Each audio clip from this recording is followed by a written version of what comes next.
दरम्यान शेतकऱ्यांच्या संपावरनं शिवसेना आणि भाजपमध्ये निर्माण झालेल्या वाढत्या तणावासंदर्भात शिवसेनेचे खासदार संजय राऊत यांना आम्ही बोलतं केलं. पाहूया ते काय म्हणतात. शेतकरी संपाच्या मुद्द्यावरून भाजप आणि मुख्यमंत्री देवेंद्र फडणवीस यांना घेरण्याची संधी जसे विरोधी पक्ष सोडत नाहीयेत, तसं शिवसेनाही ही संधी सोडत नाहीये. शिवसेनेने शेतकऱ्यांच्या संपाला पाठिंबा तर दिलाच आणि आता सामनाच्या अग्रलेखातून विरोधाची ही धार आणखी तीव्र करण्यात आली आहे. मुख्यमंत्री जरी म्हणत असले की आम्ही शेतकरी नेत्यांशी चर्चा करण्यासाठी तयार आहोत, मात्र हे शेतकरी नेते कोण आणि त्यांना शेतकरी नेते म्हणायचं का, असा बोचरा सवाल सामनाच्या अग्रलेखातून विचारण्यात आलाय. आपल्यासोबत संजय राऊत आहेत. सर, हा तुम्ही सवाल विचारण्याचा आणि शिवसेनेच्या मंत्र्यांना कालच्या मंत्रिमंडळाच्या बैठकीला न बोलवण्याचा काही संबंध आहे का? संबंध असू शकतो ना. जर महाराष्ट्राचे मुख्यमंत्री सांगतात आंदोलनात जे उतरले ते शेतकरीच नव्हते, मग ते कोण होते? ते गुंड होते, बदमाश होते, चोर होते, कोण होते? ते शेतकरीच होते.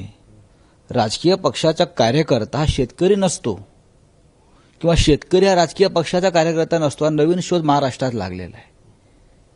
हे आंदोलन जे आहे ना, हे आंदोलन फार सरकारतर्फे चिघळवण्याचा प्रयत्न करू नये, डिवचण्याचा प्रयत्न करू नये. महाराष्ट्राचे मुख्यमंत्री आमचेच आहेत, संयमी आणि एक सद्गृहस्थ आहेत. त्यांनी शेतकऱ्यांच्या भावना समजून घेतल्या पाहिजेत.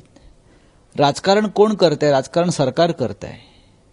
सरकारने आता राजकीय भूमिकेतून बाहेर पडून शेतकऱ्याच्या भूमिकेत शिरायला पाहिजे. जर सरकार असं म्हणतंय, मी मुख्यमंत्र्यांना व्यक्तिगत म्हणत नाही, सरकार असं म्हणतंय मी शेतकऱ्यांशीच चर्चा करू, हे शेतकरी कोण? मग शेतकऱ्यांशी चर्चा करणारे शेतकरी आहेत का मंत्रिमंडळात? तुम्ही कधी हातात नांगर, तिफण, गोफण धरली आहे का? मग अनेक प्रश्न निर्माण होऊ शकतात. सर, एक सुकाणू समिती निर्माण करण्यात आली आहे. या सुकाणू समितीमधल्या नेत्यांशी मुख्यमंत्र्यांनी चर्चा करावी असं वाटतं का तुम्हाला? कारण शेतकरी नेते म्हणवणारे राजू शेट्टी असतील किंवा रघुनाथदादा पाटील असतील, असे अनेक नेते त्यामध्ये आहेत, विजय जावंधे असतील. सुकाणू समिती हा एक वेगळा विषय आहे. ते शेतकऱ्यांचं नेतृत्व करतायत. शिवसेनेनं असेल किंवा मग राष्ट्रवादी काँग्रेस पक्षानं असेल किंवा इतर कुठल्या पक्षाला शेतकऱ्यांच्या प्रश्नांना पाठिंबा देणं याला राजकारण म्हणत नाही. जर तुम्ही ह्याला राजकारण म्हणत असाल तर विरोधी पक्षामध्ये आपण जेव्हा होता तेव्हा आपली भाषणं परत एकदा ऐकावीत आणि आपल्या भाषणांचं, आपल्या वक्तव्याचं स्मरण करावं. मग राजकारण काय असतं ते कळेल.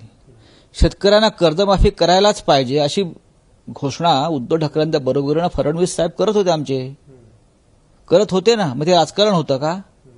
आम्ही राजकारण करत नाही सरकारमध्ये असून, म्हणून शेतकऱ्यांच्या पाठीशी उभे आहोत. तुम्ही सुद्धा करू नका. सर, प्रश्न आता उपस्थित होतोय की मग चर्चा नक्की कोणाशी करायची? कारण मुख्यमंत्री म्हणतायत की आंदोलन करणारे शेतकरीच नाही आहेत किंवा राजकीय पक्षांचे नेते आहेत. कोंडी फुटणार कशी? मग शेतकरी कोण आहेत? मुख्यमंत्र्यांच्या वतीनं सदाभाऊ खोत आहेत का?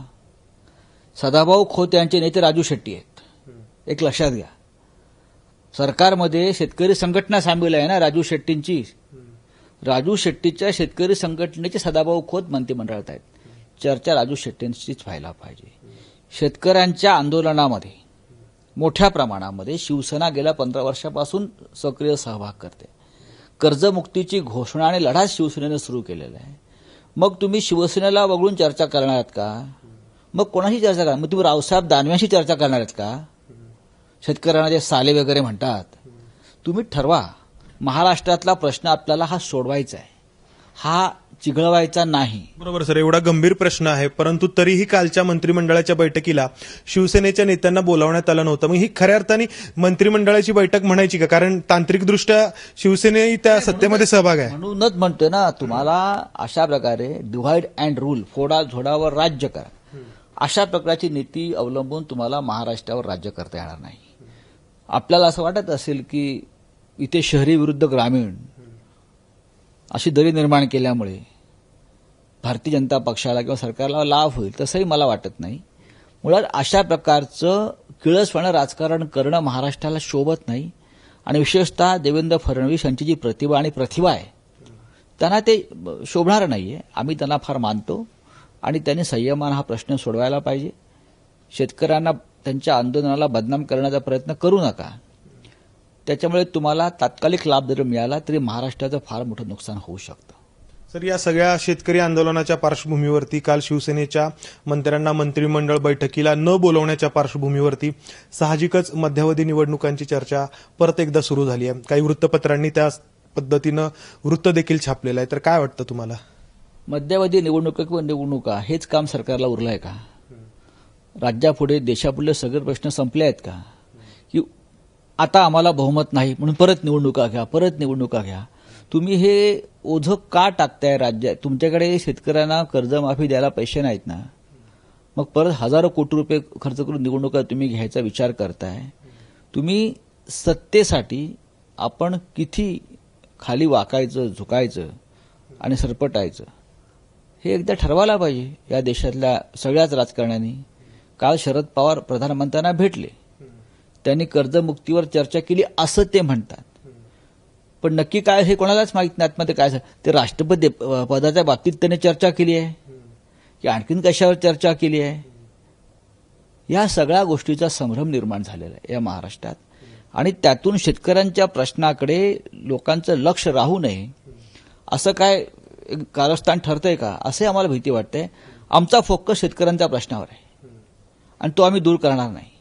सत्तेत आम्ही आज आहोतो, पण गेले 10-15 वर्ष आम्ही सत्तेत नसताना सुद्धा हाच प्रश्न मांडत होतो. त्याच्यामुळे तुम्ही आमच्यावरती राजकारण करत असल्याचा ठपका ठेवू नका. किंबहुना सत्तेवरती येतात ज्यांना या प्रश्नाचा विसर पडलाय ते राजकारण करतात सत्तेसाठी. सर, तुम्ही अग्रलेखामध्ये भाजपवरती आणि मुख्यमंत्र्यांवरती तर टीका केलेलीच आहे. त्याचबरोबर भाजपचे किंबहुना कधी काळी तुमचे मित्रपक्ष असलेले महादेव जानकर असतील किंवा सदाभाऊ खोत असतील यांच्याबद्दलही तुम्ही टीका केलेली आहे. तुम्ही त्याला टीका म्हणू नका. हे बघा, तुम्ही त्याला टीका का म्हणता? सत्य सांगणं आणि परखडपणे बोलणं ही टीका नाहीये. मुख्यमंत्री परखडपणे बोलतात, शरद पवार सुद्धा परखडपणे बोलतात. महाराष्ट्राची परंपरा आहे परखडपणे बोलण्याची. महादेवराव जानकर असतील, आमचे सदाभाऊ खोत असतील, हे सगळे आंदोलनातून पुढे आलेले नेते आहेत. आज ते मंत्री झाले म्हणून त्यांचा जो आत्मा आहे आंदोलकाचा तो त्याने मारू नये. त्यांचा आत्मा हा रस्त्यावरती मरणाऱ्या शेतकऱ्यासाठीच तडफडला पाहिजे आणि आम्हाला असं वाटतं ते तडफडत असतील. ते जसं आम्ही म्हणतो की आम्ही शेतकऱ्यांबरोबर आहोत. राजू शेट्टी आणि सदाभाऊ खोत यांच्यात मतभेद राहू नयेत, कारण दोघे एकाच प्रवाहातून आलेले लोक आहेत. महादेवराव जानकर त्या प्रवाहातून आलेले आहेत, रामदास आठवले लढ्यातून आलेले आहेत. या सगळ्यांनी एकत्र येऊन या 3 लोकांना एकत्र घेतलं म्हणजे प्रश्न संपला असं जर राज्याच्या मुख्यमंत्र्यांना वाटत असेल तर ते चुकीचं आहे. सर, मुख्यमंत्री म्हणतात आम्ही शेतकऱ्यांच्या नेत्यांशी चर्चा करू आणि दुसरीकडे शिवसेनेच्या नेत्यांना मंत्र्यांना पण मंत्रिमंडळ बैठकीला बोलवत नाहीये. तर काय मुख्यमंत्र्यांना संदेश द्यायचा याच्यातून असं तुम्हाला वाटतंय? संदेश काही देण्याचा प्रश्न निर्माण होत नाही. त्यांना काय संदेश द्यायचा असेल तो देऊ द्या. राज्याचे मुख्यमंत्री आहेत ते ठरवू शकतात कोणाला बोलवायचं कोणाला नाही बोलवायचं. त्यातून प्रश्न सुटणार आहे का? तुम्ही त्यातून संपूर्ण सरसकट कर्जमाफीची जी आमची मागणी आहे ती पूर्ण होणार असेल तर आम्हाला बोलवूच नका तुम्ही. आमची जी मागणी आहे की कोणाच्याही कोंबड्यांना आरवू द्या, पण आरवू द्या. तुम्ही याचं श्रेय घेताय का तर तुम्ही घ्या, पण उगाचच तुम्ही गोलमाल उत्तर देऊ नका. सरसकट कर्जमुक्ती आणि मिनिमम सपोर्ट प्राइस हमी भाव या 2 मागण्या महत्वाच्या आहेत. तुम्ही देताय का? काल मध्य प्रदेशमध्ये गोळीबार झाला शेतकऱ्यांवर, 5 शेतकरी मरण पावले. तिथे पण राजकारण आहे का?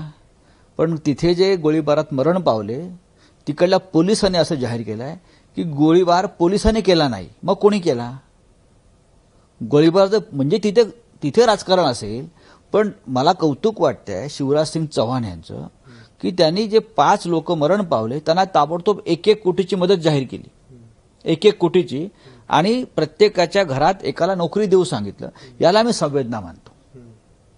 महाराष्ट्रामध्ये आता पण इतके शेतकरी मरण पावले, कोणाला मदत मिळाली? गोळीबारात मेले, जखमी झाले, कोणाला मदत मिळाली? शिवराजसिंग चौहान यांच्याकडून आपण काही गोष्टी शिकायला पाहिजे. तर संजय राऊत यांचं म्हणणं आहे की सरकारने फोडा आणि झोडा या नीतीचा अवलंब करू नये, शेतकऱ्यांच्या प्रश्नामध्ये राजकारण करू नये हे म्हणत असतानाच शिवसेनेच्या नेत्यांना मंत्रिमंडळ बैठकीला बोलवायला हवं होतं हेही ते ध्वनित करतायत. कॅमेरामन विजय राऊत, दारगुंजारी, एबीपी माझा, पुणे.